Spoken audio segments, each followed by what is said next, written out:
जय माता रानी के सभी मित्रों को। दोस्तों, इस समय मैंने सोचा एक वीडियो बना दूं, समय मिला है थोड़ा सा, तो आपको एक वीडियो बना रहा हूं। और लोगों के बहुत प्रश्न होते हैं मेरे पास कि गुरुजी हम सब कुछ करते हैं, लेकिन आपने कभी एक जानकारी नहीं दी कि दीपक किस तरह से कैसे कैसे जलाए जाते हैं। तो दोस्तों, कुछ जानकारी दीपक के बारे में भी मैं दे रहा हूँ आज। बहुत महत्वपूर्ण है, क्योंकि दीपक की सीधी आन देवता तक जाती है, दीपक की सीधी ज्योति देवता तक पहुँचती है। तो ये जानना बहुत ज़रूरी है आपके लिए, ठीक है ना। तो थोड़ा सा मैं बता रहा हूँ आपको दीपक के बारे में। दोस्तों, दीपक कई प्रकार के होते हैं। मिट्टी के दीपक, तांबे के दीपक, पीतल के दीपक, चांदी के दीपक, सोने के दीपक, लोहे के दीपक, है ना, स्टील के दीपक। तो इसमें जो सबसे शुद्ध और देवता के जो करीब माना जाता है वो होता है जो मिट्टी का दीपक होता है।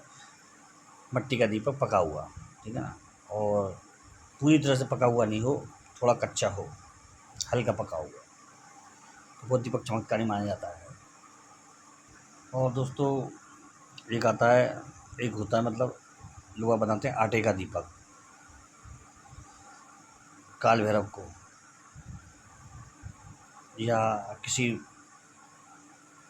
आकस्मिक मतलब आपदा को टालने के लिए, शत्रु के लिए आटे का दीपक होता है। और बहुत सही रहता है ये आटे का दीपक, इसका बहुत फल होता है।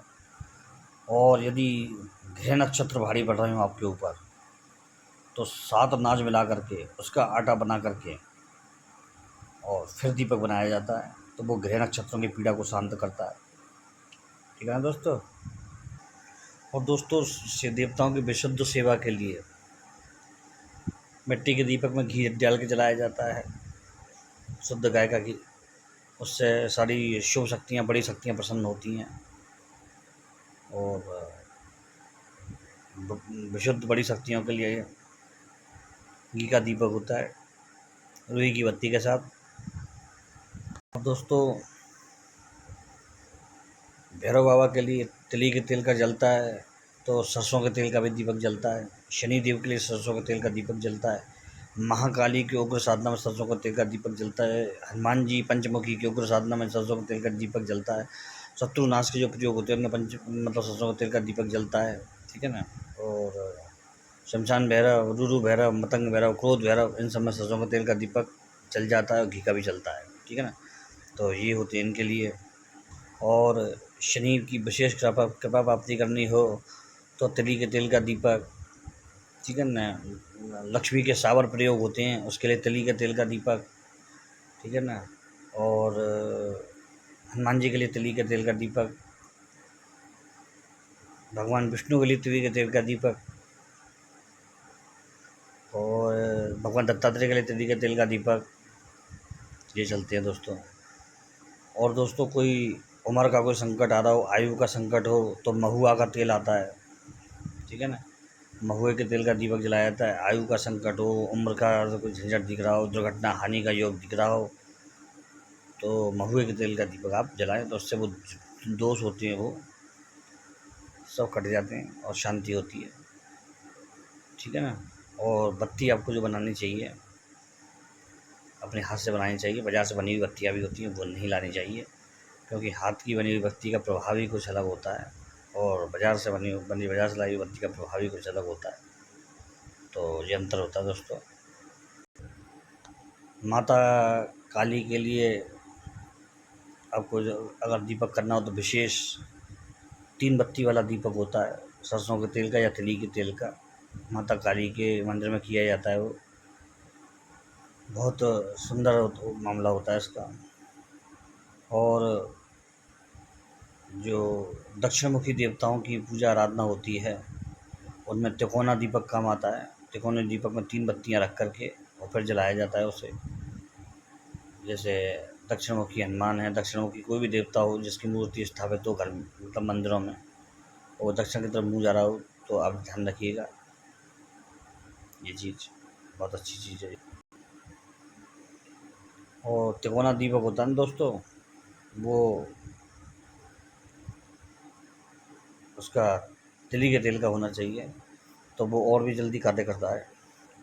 और भगवान विष्णु के लिए, कृष्ण के लिए, गणेश जी के लिए, माता सीता के लिए, पार्वती के लिए, राम के लिए जो आप दीपक जलाते हैं, वो दीपक 3 बत्तियों वाला होता है और तिकोना दीपक होता है वो दोस्तों। तो ये भी आपको ध्यान रखना होगा, तिकोना दीपक 3 बत्तियों वाला जो मैंने देवता बताए उनके लिए होता है। और अगर दोस्तों राहु केतु का प्रभाव बहुत ख़राब दे रहा होगा, फल आपको बहुत बेकार फल दे रहा हो, तो तिकोना दीपक, उसमें सरसों का तेल और 3 बत्तियाँ, इस तरह से वो जलाया जाएगा, तो राहु केतु का प्रभाव अपने आप ही सौम्य होगा। इस दीपक के सामने बैठ कर के आप राहु केतु के मंत्र की एक एक माला कर लें और फिर चमत्कार देखें इसका, आपको मालूम पड़ जाएगा हकीकत में।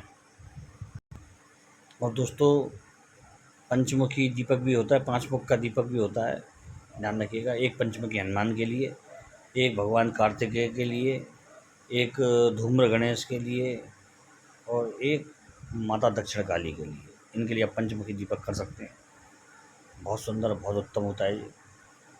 और जो मैंने फल बताया उसके लिए ये अति उत्तम है। आपको मालूम है, मैंने कई जगह देखा है कि भगवान विष्णु के मंदिर में एक ही बड़ा दीपक होता है, उसमें 16 बत्तियाँ होती हैं। तो ये भी दीपक मान्य होता है 16 बत्तियों वाला भी, ठीक है ना।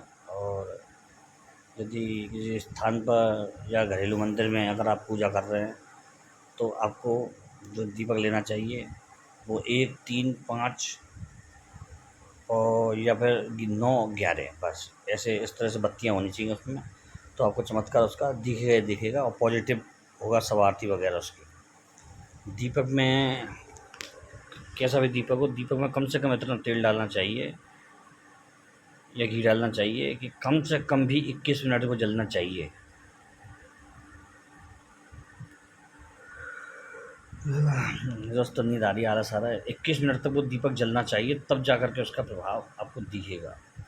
ये नहीं कि केवल दीपक करके आ गए और आप खुश हो गए और साहब हमने कर लिया, ऐसा नहीं है दोस्तों। फिर उसको इस तरह से लगाया जाता है, ऐसा किया जाता है कि उसका प्रभाव फैमिली में नहीं आए, किसी पर नहीं आए, ठीक है ना।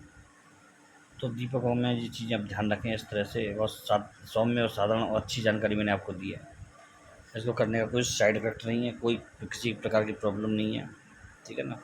और दीपक के सामने जब भी आप जाप करेंगे और वो दीपक भी अनुकूल होगा देवता के, तो आपकी बात देवता तक बहुत जल्दी पहुँचेगी, ये रियल फैक्टर है।